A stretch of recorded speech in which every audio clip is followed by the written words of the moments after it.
sahabat teknik, ketemu lagi di Bincang-Bincang bareng mahasiswa Fakultas Teknik Universitas Pasundan. Kali ini kita kedatangan dari mahasiswa Teknologi Pangan. Boleh kenalan dulu Teh Kang? Ya. Perkenalkan, nama saya Fatia Mesanifa dari jurusan Teknologi Pangan Angkatan 2017.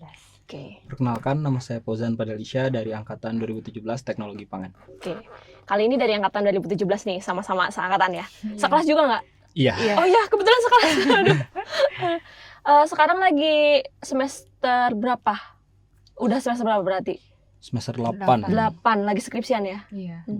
Terus selain sibuk skripsi, lagi sibuk ngapain? Paling kalau aku sih seminar-seminar, ikutan pelatihan gitu. Ikutan Lebih pelatihan. banyaknya sih kegiatan di luar kampus. Gitu. Seminar-seminar tentang apa kalau boleh tahu?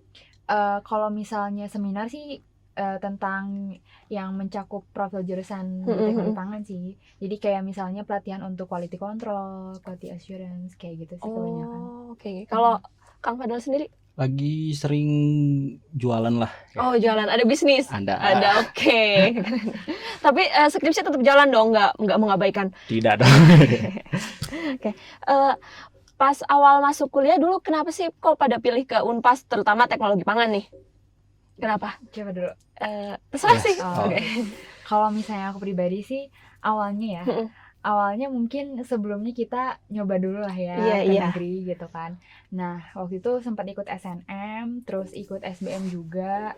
Nah memang dari awal tuh jurusannya tuh pengen ke agroteknologi atau enggak, pokoknya yang berhubungan dengan biologi, kimia, fisika, dan khususnya lebih ke bidang pertanian atau pangan kayak gitu.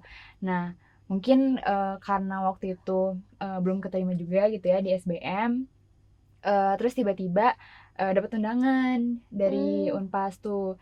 Nah pas dilihat juga kan sempat searching juga tuh kan jurusannya. Nah terus ada teknologi pangan dan lain sebagainya, dan memang tertariknya juga di jurusan tersebut gitu. Makanya ketika tahu ada jurusan teknologi pangan di Unpas, semakin tertarik. Dan ketika dilihat juga gitu kan dari mulai akreditasi itu kan udah bagus juga kan di Unpas gitu untuk yang jurusan teknologi pangan. Terus juga dari segi peringkat juga kan katanya, apalagi kan sekarang itu katanya ya teknologi pangan itu Universitas Pasundan itu termasuk ke dalam universitas terbaik ke-6 urutannya di Jawa Barat. Ke-8. Oh, ke-8. Iya. Berarti ya pokoknya salah satu universitas terbaik gitu ya di Jawa Barat. Nah, jadi salah satu kenapa aku pengen masuk ke teknologi pangan di Unpas juga karena memang ya gitu dari segi akreditasi dan peringkatnya juga udah baik kayak gitu. Oke. Kalau Kang Fadal? Kalau dari saya sendiri sama aja sih kayak tadi ya, karena gak terima SBM, SNM itu gak bisa menampik gitu ya karena kita di swasta gitu.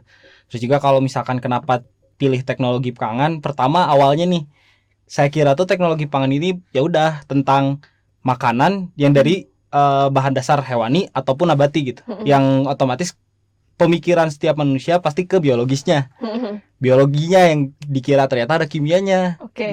Gak sampai semikir sana gitu. Cuman setelah awalnya kira di semester 1 semester 2 agak sedikit bimbang tuh pengen pindah atau enggak. Tapi ternyata setelah ngalamin 1 semester 2 semester, wah asik juga nih teknologi pangan. Dari mulai analisisnya, dari mulai kita tahu nih dari si makanan itu nanti karbohidratnya berapa banyak, proteinnya berapa banyak gitu. Itu lumayan sih. Tapi emang semester awal tuh kayak masa-masanya labil gitu ya? Iya. Kayak aduh salah masuk jurusan gak ya gitu-gitu kan pasti. Kalau dulu dari SMA atau SMK? SMA juga. IPA juga. Iya. Oh jadi ya seenggaknya udah ada basic lah. Iya. Ada apa pelajaran IPA-nya waktu SMA gitu. Gimana sih rasanya di mahasiswa teknologi pangan Unpas? Nih kalau setahu saya ya, teknologi pangan Unpas tuh kalau nggak salah tuh termasuk salah satu teknologi pangan, jurusan teknologi pangan yang ada di teknik, dan itu termasuk jurusan yang terbaik juga di Indonesia. Iya. Iya kan? Iya. Oke. Sok dari Fadel dulu. Jadi kalau misalkan ngelihat teknologi pangan ya, biasanya kalau di di universitas-universitas lain, teknologi pangan itu masuknya ke fakultas pertanian. Dan mereka nggak terlalu konsen di teknologinya. Iya. Tapi justru lebih ke pangannya, analisis pangannya sendiri gitu. Kalau misalkan di Universitas Pasundan dan beberapa universitas yang bersahitan seperti ITB, itu mereka ada teknik pangan dan itu masuk ke fakultas teknik. Dan jadi konsennya itu jadi ada lebih gitu.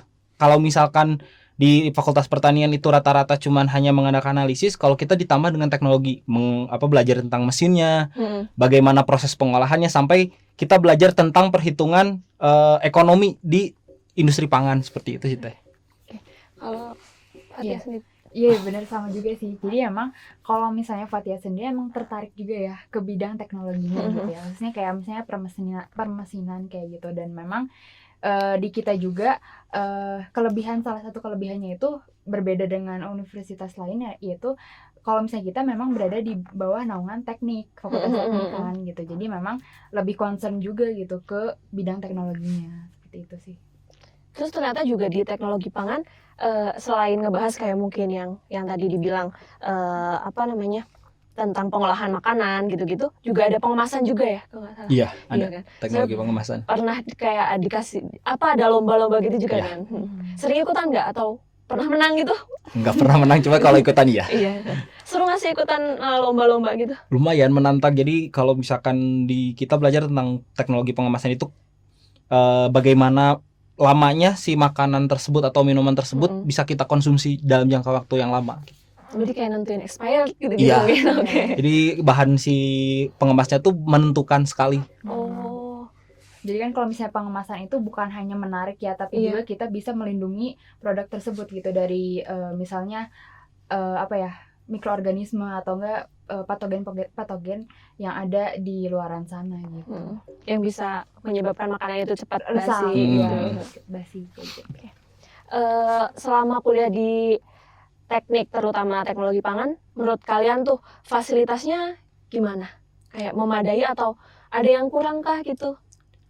Kalau untuk dibilang kurang sih di sini lebih ya cukup lah, kalau bisa dibilang cukup. Cuma kalau misalkan dibilang memuaskan bagi yang kita yang menganalisis tuh sebenarnya agak sedikit kurang, karena masih banyak beberapa alat yang sebenarnya itu udah terlalu modern gitu ya. Emang harusnya kalau misalnya kita mau belajar buat yang di industrinya itu udah modern gitu. Nah, kita di sini masih pakai alat-alat yang ya bisa dibilang masih semi modern seperti itu sih Teh. Kalau kepuasan kita sendiri gitu. Ya kalau misalnya aku sendiri mungkin ada banyak faktor juga gitu ya yang ngebuat nyaman juga gitu ya di sini. Yang pertama dari segi lingkungannya itu sendiri gitu. Dari segi lingkungan itu ada kayak dari dosennya itu sendiri gitu kan. Dosennya itu ya lumayan banyak juga dosen-dosen ahli gitu yang di bidang itu sendiri gitu kan. Banyak juga profesor gitu kan. Nah jadi memang dari segi dosennya pun ya memang yang berpotensi dan ahli juga di bidangnya.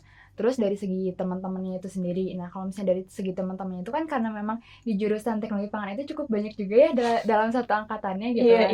Nah, jadi emang kita juga saling membantu gitu satu sama lain gitu. Jadi ya memang di teknologi pangan ini salah satu dan mayoritasnya juga kan perempuan gitu ya. Dan emang teknologi pangan tuh salah satu jurusan yang emang ceweknya tuh banyak. Iya, kalau teknik yang lain apalagi mesin. Iya.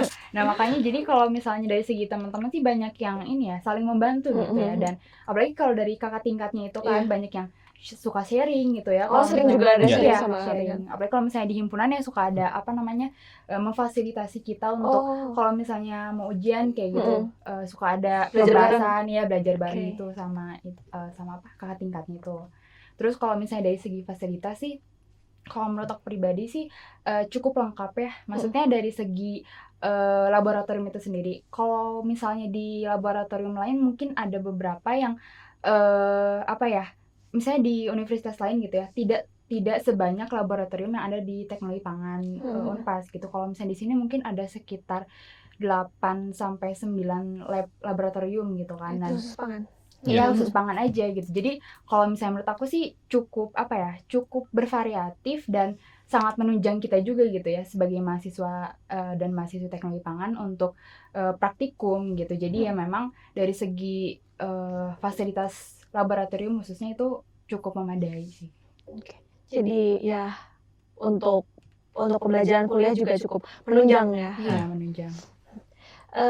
Kan ini berarti kalian tuh ngalamin pas masa-masa kuliah pandemi dong? Iya.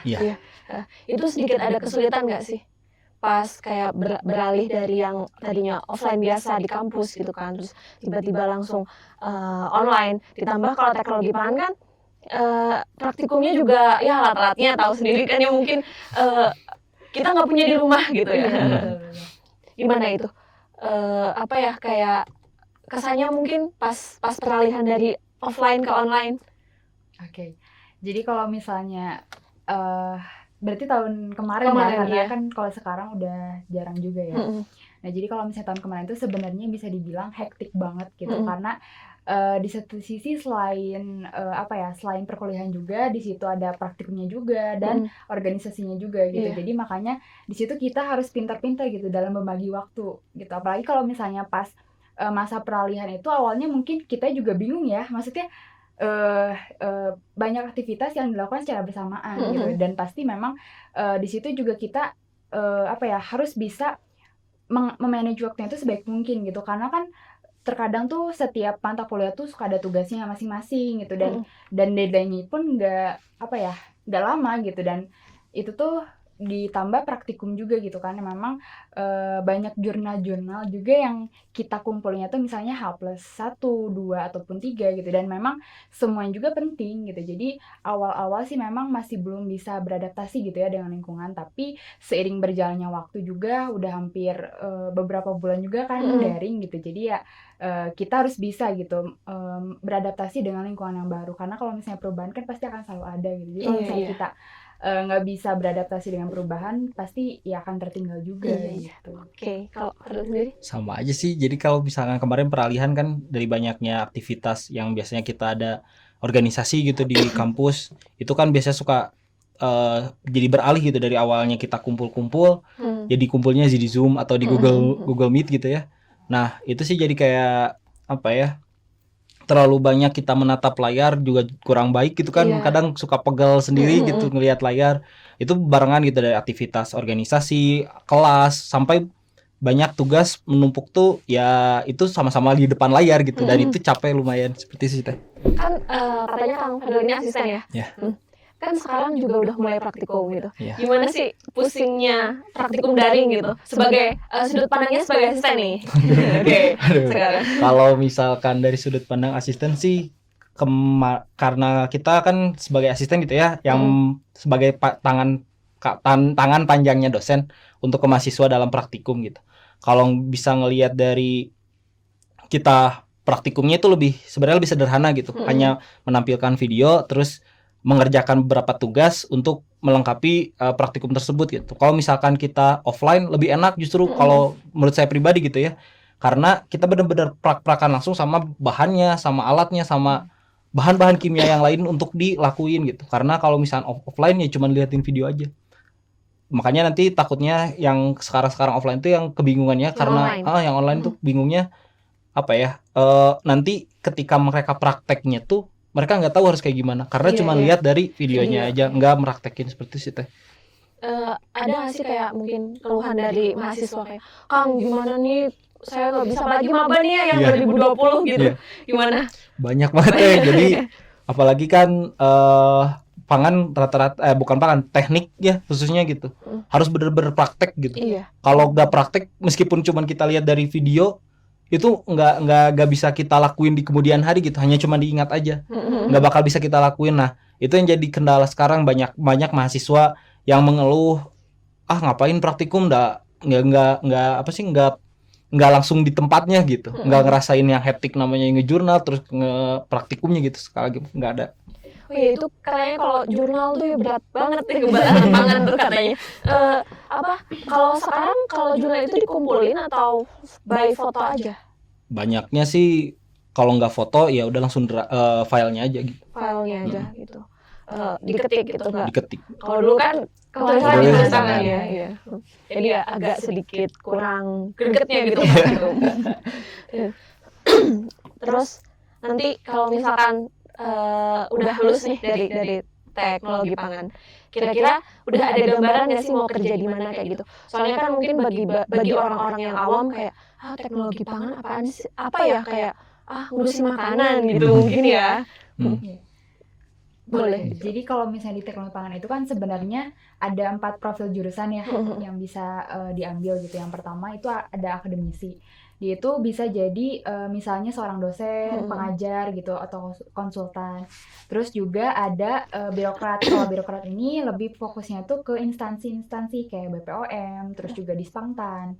Nah, terus yang ketiga ini ada pengusaha. Nah, kalau pengusaha ya udah jelas ya jadi pengusaha gitu. Dan yang terakhir itu ada manajerial. Kalau manajerial ini dia lebih berkecimpungnya tuh di perindustrian. Jadi khusus manajer gitu. Nah, kalau misalnya aku pribadi sih sebenarnya pengennya jadi pengusaha. Cuman yang aku ambil itu profil jurusan manajerial karena harapannya sih aku nanti pengen kerja dulu misalnya di sebuah perusahaan. Nyari pengalaman. Nyari pengalaman dulu gitu, terus nyari modal juga. Nanti pas kalau misalnya udah cukup ilmunya juga di situ, udah mengetahui secara langsung di industri itu seperti apa, baru buka perusahaan baru kayak gitu. Oke, keren banget ini. Kalau misalkan tadi udah jelasin ya semua dari teknologi pangan itu sendiri. Kalau misalkan dari saya pribadi sih untuk masalah nanti saya setelah lulus mau ngapain, jangan takut lah gitu. Kalau misalkan nanti teman-teman ada yang mau masuk gitu, karena di teknologi pangan kita punya alumni yang sudah berhasil di luaran sana dan sudah bisa menjadi role model bagi kita gitu, buat nanti kita bisa kerja apa sih, nanti kita bakal jadi apa sih, seperti itu sih Teh. Jadi ya jenjang karirnya tuh panjang gitu ya, banyak. Banyak. Nggak cuma berurusan sama makanan aja. Terus kalau nggak salah katanya bisa nih buat cewek-cewek nih yang selalu gagal diet nih, bisa nih masuk teknologi pangan terus nanti bikin resep diet sendiri. Mungkin ada takaran gizinya dan sebagainya gitu ya. Terus selama jadi mahasiswa teknologi pangan nih, pasti yang udah-udah nih saya tanyain kayak pengalaman buruk sama pengalaman baiknya apa sih selama di teknologi pangan, atau ya buruk tugas terus gitu. Oke, kalau misalnya dari pengalaman baiknya banyak sih ya. Cuman kalau misalnya pengalaman yang berkesan gitu ya, yang berkesan itu paling waktu saat kunjungan industri. Nah, itu tuh waktu saat kunjungan industri itu kita tuh dari teknologi pangan gitu ya, angkatan 2017 waktu itu tuh sempat ngunjungin beberapa industri juga, industri besar gitu di daerah Jawa.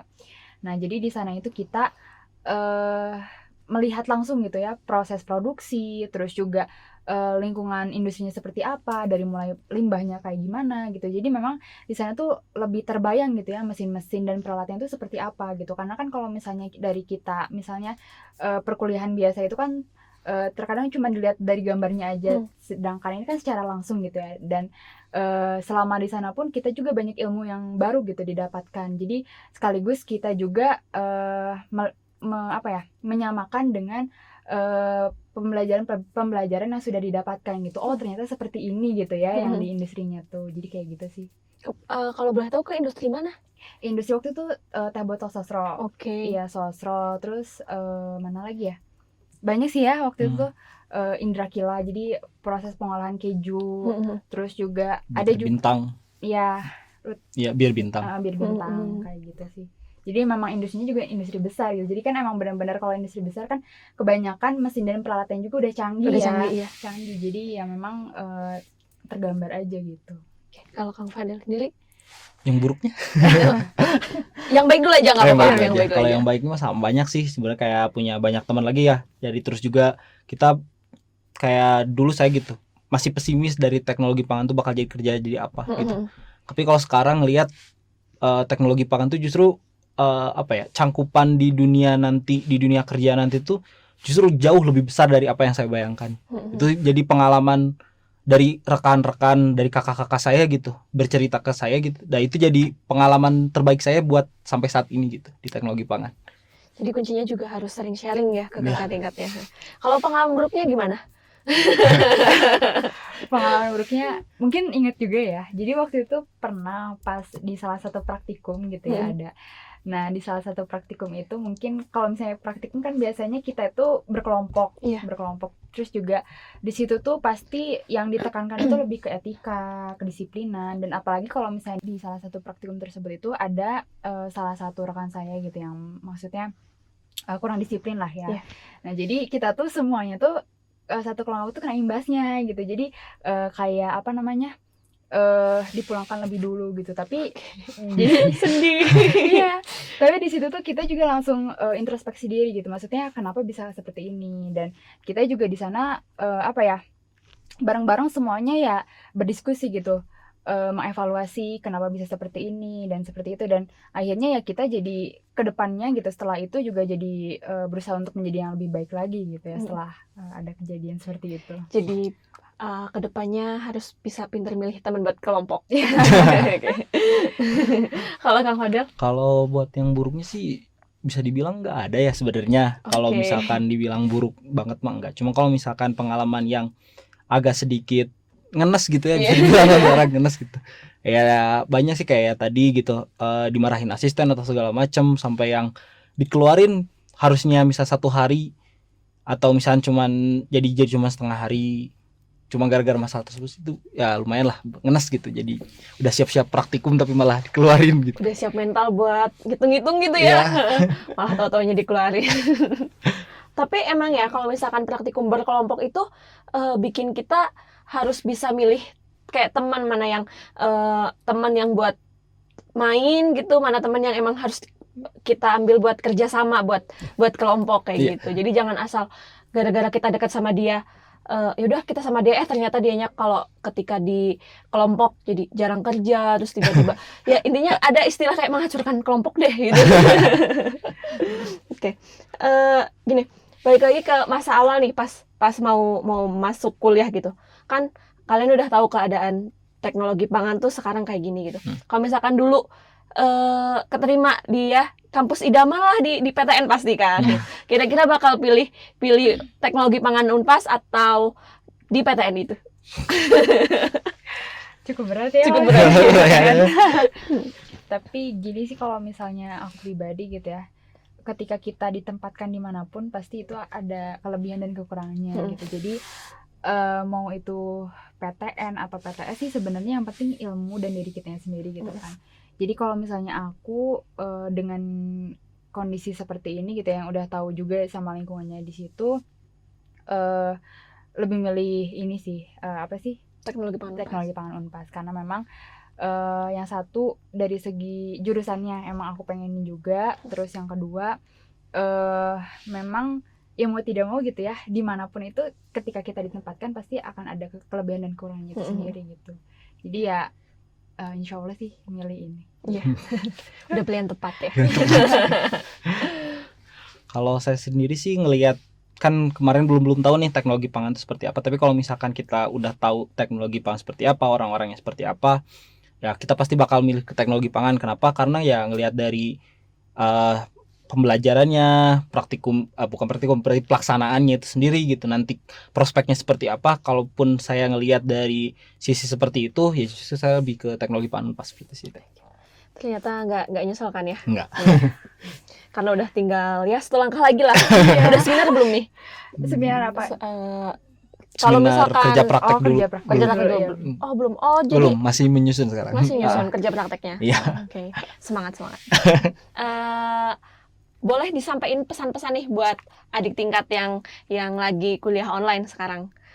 Mungkin kan Kang Fadel sebagai asisten nih, tugasnya dikerjain kayak gitu. Kuliah yang benar gitu. Boleh dari Teh Fatia dulu aja. Oke. Paling buat adik-adik 2020 ya yang belum pernah langsung gitu ya ke kampus ini, tetap semangat. Jadi kalau misalnya perkuliahan daring memang banyak kekurangannya gitu ya. Maksudnya kita tidak bisa membayangkan gitu kan seperti apa perkuliahan yang sebenarnya. Namun ketika kita memang sudah diniatkan untuk belajar, insya Allah juga pasti akan mendapatkan sesuai dengan apa yang kita usahakan gitu. Jadi jangan sampai ketika perkuliahan daring ini menyepelekan atau seperti apa gitu. Jadi tetap aja ilmunya harus bisa kita dapatkan semaksimal mungkin. Jadi kalau misalnya bisa gitu ya, ketika perkuliahan daring itu diniatkan gitu dari awal. Ketika misalnya kan kadang-kadang kalau misalnya di laptop itu kan lebih fleksibel ya. Jadi kadang-kadang kita belajar misalnya di luar rumah atau misalnya kayak di kafe atau nggak di kasur kayak gitu kan. Tapi itu kan menghilangkan fokus kita gitu ya. Jadi ya rugi aja gitu kalau misalnya memang kita tidak diniatkan secara benar gitu ya untuk perkuliahan daring ini. Jadi kalau bisa posisikan kita sebagai seorang mahasiswa yang memang benar-benar ingin berkuliah secara langsung gitu kan. Jadi itu feel-nya memang beda gitu, dan ya itu juga pengalaman sih, pengalaman pribadi gitu ya. Dan kalau bisa ikatlah ilmu dengan cara mencatat gitu. Jadi kalau misalnya kita nggak dicatat, kalau misalnya kita cuma direkam aja misalnya atau kayak gimana, itu terkadang gampang lupa gitu. Dan apalagi kan kalau misalnya perkuliahan daring ini, kita kan nggak ada dosen yang memerhatikan secara langsung kan gitu, kadang-kadang off cam atau kayak gimana. Jadi kan terkadang kita misalnya sambil ngerjain apa, jadi kadang-kadang suka kurang fokus. Nah makanya posisikan diri kita sebagai mahasiswa yang sedang berkuliah secara langsung. Oke. Ya kalau untuk rekan-rekan berarti ya 2020 terutama yang belum sempat merasakan sampai ke kampus, 2018, 2019 yang masih berkuliah juga ya tetap semangat gitu buat kuliahnya meskipun online. Ambil banyak hikmahnya karena di setiap kejadian pasti ada hikmahnya. Terus juga kalau misalkan tadi balik lagi ya kata Teh Fatia benar, balik lagi ke niat kalian awal buat kuliah tuh buat apa.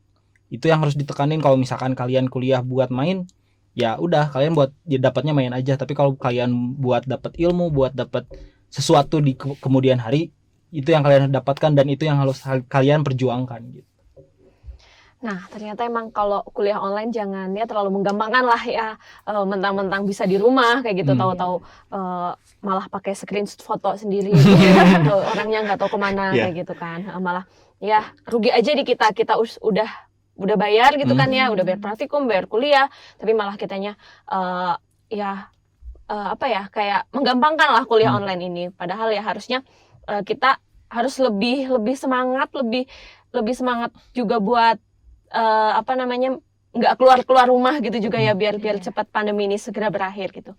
Nah, bagi calon mahasiswa baru angkatan 2021 nih, kalau misalkan kalian masih belum tahu mau kuliah di mana, kalian bisa daftar di Fakultas Teknik khususnya Teknologi Pangan, karena yang udah dibahas tadi prospek kerjanya tuh banyak banget gitu ya. Jadi kalian gak akan rugi kalau misalkan masuk ke Fakultas Teknik terutama Teknologi Pangan. Dan jangan lupa untuk teman-teman semua tetap patuhi protokol kesehatan 4M, memakai masker, menjaga jarak, menjaga imunitas tubuh, dan mencuci tangan.